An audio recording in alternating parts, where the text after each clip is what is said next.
In this one video, I'll make you go from this to this. Or shall I say, from this to this. Hi everyone. After seeing all the comments from you guys on my YouTube channel asking me how to break complex SQL problems into smaller parts, I'm so excited to bring this video to you. Today, I'm going to give you a very cool trick which I call it as SQL Breakdown Structure. How to break complex SQL query into smaller parts. The blueprint of SQL Breakdown Structure consists of 4 steps. The very first step is read the questions and pick the keywords. Now, there are important keywords always embedded in an SQL question, and it gives you a clue that what kind of SQL component you should use.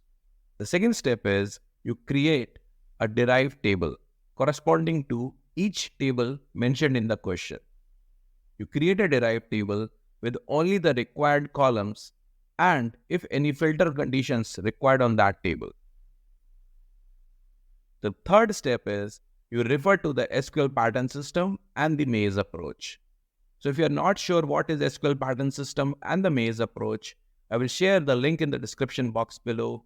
This is my third attempt to simplify SQL for you. The first attempt was SQL pattern system and the second was the maze approach. The fourth step is you repeat the above steps in mind now. By that I mean you don't have to explicitly point the keywords. You don't have to create derived tables every time. You can do this in mind, and I can assure you with some practice it will come naturally to you. So what is SQL Breakdown Structure? It is a unique methodology to solve SQL queries. It intends to break complex SQL queries into smaller parts. Once you have the smaller chunks of queries, then integrate it together to get the final result. This is the third approach I am proposing in addition to SQL pattern system and the maze approach. All three blueprints work together to solve complex SQL queries. So what is the core solution in SQL Breakdown Structure? It is a 5-step process that we will use in this methodology. With practice, you will be able to merge these 5 steps into 2 or 3 steps. The very first step is look for keywords. Second, create the derived table. Third, identify the derived columns. Fourth, generate the derived columns. And fifth, revisit the output. Now in the next slide, we'll go through all these core solutions one by one. First one, look for keywords to integrate. Keywords are common English terms that hold significance in SQL queries as well. You can remove the fillers and story from the English SQL question and remember the important keywords. And this is my personal observation, and I hope you can relate to it as well. Watch out for terms like each, all, some, few. When you see these words, it should immediately come to your mind that we are talking about either a where condition or some join conditions. I can give you some example. For each customer, tell me how much quantity of items have they purchased. So when I hear each, it looks like, okay, customer may be in the dimension customer table, order must be in an order table, and I have to join both the tables, and I want for all the customers. It can happen that there are some customers who have not placed any order. So what I have to do in this case, I will use a left join, because if I use inner join, I may lose some customers, right? So the question is for each customer, tell me how much items have they ordered. I will go for the left join. Similarly, watch out for keywords like not, 0, unavailable. This tells me that something has not happened. So if you are looking at these keywords, it should come to your mind that we are talking about left join or maybe a set operator like minus or except. Some other keywords I have observed are sort, top, ascending, descending, or only. And this is a typical use case, which I have mentioned in SQL pattern system as well, where you combine where condition with order by and limit clause. Also watch out for keywords like total, highest, lowest, or average. This clearly tells you that some metrics calculation is happening and you may have to use group by or a window function. Watch out for keyword like between. As soon as you hear a word between, the subtraction should come into your mind. It could be highest and the lowest, maximum or the minimum, end or the start. Basically, whenever you hear the word between, some range should come into your mind and there is a subtraction between those ranges. Also, keywords like duplicates, same, more than one, this denotes that you may have to use group by along with count or sum. And if there are dates mentioned, year, month, date, like tell me all the orders for the year 2024. As soon as you hear year, month, date, generally it goes into the filter conditions. So these are some of the keywords I have personally observed, and I try to relate these English terms into SQL components. And the best part is, if you understand this, you can continue to grow this dictionary as per your personal experience. Moving to the next slide. The next step is you identify and generate derived columns. So what are derived columns? Derived columns are the columns which are not directly available in any table. These columns are generated using some business logic. Now, my personal observation is most of the times the derived columns are generated using one of these 5 approaches. Either there will be some case statements, or you have to use aggregate functions like max, min, average, count, sum. You can use window functions to create derived columns like row number, rank, tens rank. You can do some string manipulation like concatenation, substring. Or you can do some number manipulation as well. Addition, subtraction, percentage, average. Most of the times, you will be using these approaches to create derived columns. This is clear to you. Let's move to the next slide. Once you have created the derived columns, you will revisit the output. Check that the output you got is meeting the expectation or not. If you remember the maze approach, where I told you that depending on the number of rows in the output and number of columns in the output, you can also make an educated guess that what kind of SQL component you can use to either reduce the number of rows, increase the number of rows, or reduce the number of columns, or increase the number of columns in the output. So as I have said earlier, the SQL pattern system, the maze approach, and this third approach, SQL breakdown structures, work together to bring you a different solution, a kind of a secret code to solve all the technical SQL problems.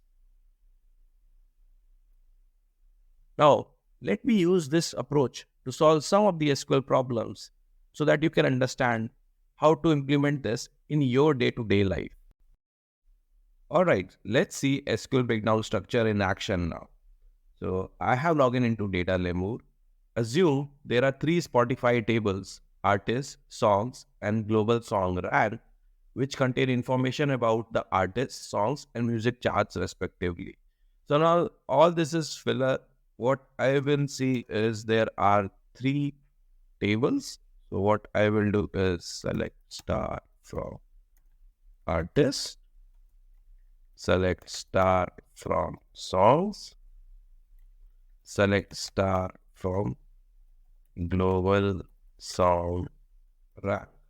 Okay, so from this line, I can only keep this information that I have 3 tables and the 3 table names are this, and I'll just write select star from table name. This is the only information I'll get from this. I will ignore rest of the information for now. Write a query to find the top 5 artists. So now what they are telling me is top 5 artists I want in the output, whose songs appear most frequently. So when I hear the word frequently, it gives me that, okay, I have to see occurrences and this can point to something like count, or maybe sum. Like I have to do some metrics calculation and see the count, and whichever has the highest count is actually occurring most number of times. I'll read the complete line now. Write a query to find the top 5 artists whose song appear most frequently in the top 10 of the global song rank table. Okay. Another piece of information I get is top 10 rank in global song rank table. Okay. So from this second paragraph, I get this information. Now let's read the next paragraph. If two or more artists have the same number of song appearances, they should be assigned the same rank.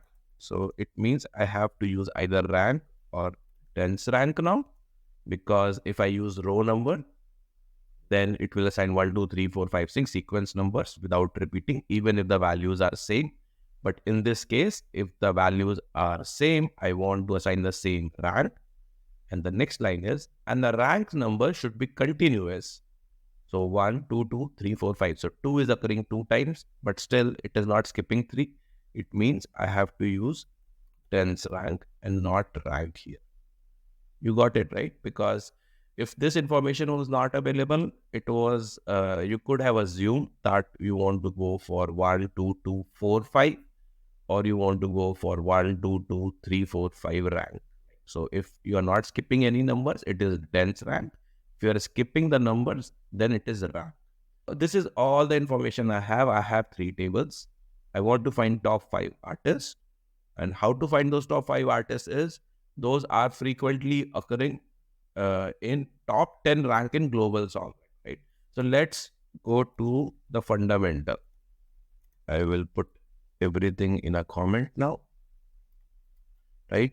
So the very first step in SQL breakdown structure was you create the derived table. So what I will do is I will create derived table for these 3. And for derived tables, we have to make sure that we see what all columns are required, right? And ignore the columns which are not required. So here I see artist as artist ID, artist name, label owners. So for now, I'll just write it for the sake of simplicity. Artist ID, artist name, label owner. Okay. And I'll scroll down and I'll see the songs table. So songs has song ID. It has artist ID, which looks like a foreign key, and name of the song, which is fine.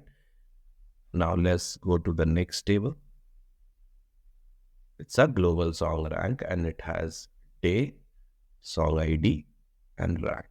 So I can clearly see here is that I have to write day, song ID, and rank. Now, many of these columns are reserved keywords. So what I will say is it is a good practice to put reserved keywords in double quotes if you are using it as a usual columns. So this is a good practice. You don't have to necessarily do it, but it's a good practice. In some databases, it can throw error. So this is the step 1, but it is not yet complete. I have to create derived table. So I can create derived table 1, derived table 2. And in actual project, you will give it a proper name, right? But I just want to relate it to SQL breakdown structure. So I'm using these names. And it says, include the filters and keep only the columns which are required. So if I see here, output requires artist name and artist rank. So artist name, I get it from here, right? So I'll keep it. But label owner is not required. So I'll remove the label owner. Similarly, coming to the next, I don't need name here because the song name is not required in the output, right? And so I'll just remove the name from this. And I don't even need day here because I just need rank. And I can also see, if you see here, I've written top 10 rank in global song rank table. So I'll add a filter condition where rank less than 11, right? And I can remove the rank column also because I don't think I need it anyway. So this looks like my derived tables. I have kept only the columns which are required. Also, I've added a filter condition. Rank less than 11 or less than equal to 10 or between 1 and 10, whatever you want, you can keep it as the filter conditions, right? So if this is clear, we can move to the second step, which is generate derived columns. So if you see here, in the output, I have artist name. And this column, I can directly see it is available in my derived table 1 from table artist. So I don't have to create any derived column. But artist rank is a derived column. It does not exist in any table. So derived columns are basically the new columns which you have to build using some business logic. And it does not exist in table as is. So what I will do is, obviously, I have to join the DT1 with DT3, and DT2 will come into the picture because that's how we'll loop from one table to another. And one thing is very clear. You see here how I will join the tables are artist ID is a common column between DT1 and DT2, and DT2 and DT3 I can join on the basis of song ID, right? And I will use inner join here because there can be some artist for whom the song never came into the global rank of 10 or less. So I don't want those artists in the output. I want only those artists in the output who have song which exist in global song rank and their rank is less than 11. So I will do inner join on, and then I will give dt1 dot artist id equal to dt2 dot artist id, right? And again, I will do a inner join on dt2 dot song id equal to dt3 dot song id, right? So I will just run this query to show you how the output looks like. Right now, this is not the final output, but I am able to connect all the three tables and get some output. So if I show you the output, I see artist ID, artist name, song ID, artist ID, song ID, right? We bring in rank column also so that it becomes more clear to you people, although it is not required, but bringing in the rank column in the output will make things more clear for you. So I'll just run the code again. So if you see here, I have all the songs and the artist with the rank, and the rank is less than 11, that is 1 to 10. Right? Now, the next step is I have to create a derived column. So artist name, obviously, if you want, I can right away select artist name here from DD1. But I need an artist rank. And what is the logic for that column, artist rank? Artist rank should be, I have to calculate, first I have to calculate how many times any artist has appeared, right? So what I will do is count of star from this as total occurrences from this, and I can do group by dt1 dot artist name. I am doing right now is I'm checking for each artist how many rows I have got, right? So I'll just run this query and show it to you the output. So if you see here, Chris Brown 1 occurrence, Lady Gaga 3, Katy Perry 2, Adele 5, Taylor Swift 8. So for all the artists, now I have the occurrences. And what is the criteria to create top artist? It is the one who has the highest occurrence will become rank 1. And if there are artists with the same number of occurrences, then they should share the same rank and the next rank should not be skipped, right? So what I will do here is I've just created a derived table. You can create CTEs also, But in real life, you don't have to create so many derived tables. It is just, I'm explaining you every step. And that's why I'm creating a lot of derived tables, step 1, step 2, step 3, like that. Right? Now I have all the artist name and how many times they have occurred in the top 10 list. Now I just have to give them a rank and give you a preview what I can do, order by to descending. And I think they wanted only 5, so I can do limit 5. And if I run this code, you see here the output. Top 10 rank in global, top 5 artists, frequently earning this, total occurrences. But in the output, I don't want total occurrences, right? I want rank. And here in this case, the rank is same, like 7, 7. So it should become 1. These two should become 2, and then 3, 3, 4, and 4, and 5, like that. I know many of you prefer creating CTs. So what I will do is I will pick everything what I've created and I'll call it as with CTE1 as this. Select star from CTE1. Okay. And it gives me the same output. I will change star to the actual column, Control tens rank over order by total occurrences as artist rank from CTE1. And here total occurrences, I will say descending because I want the highest one or the most frequently occurring one at the top from CTE1. So I'll just run this query now and I'll show you the output. So you see here, the output is Taylor Swift is rank 1, Bad Bunny 2, 2, Ed Sheeran 3, 3, and 3, 4, 5. And they just want the top 5 artists. This database, but in your database, if it is not supported, you have to create it as a derived table and call it give it a name and then just apply the filter outside artist rank less than 6. So this looks good to me. I can see 1, 1, 2, 3, 4, 5.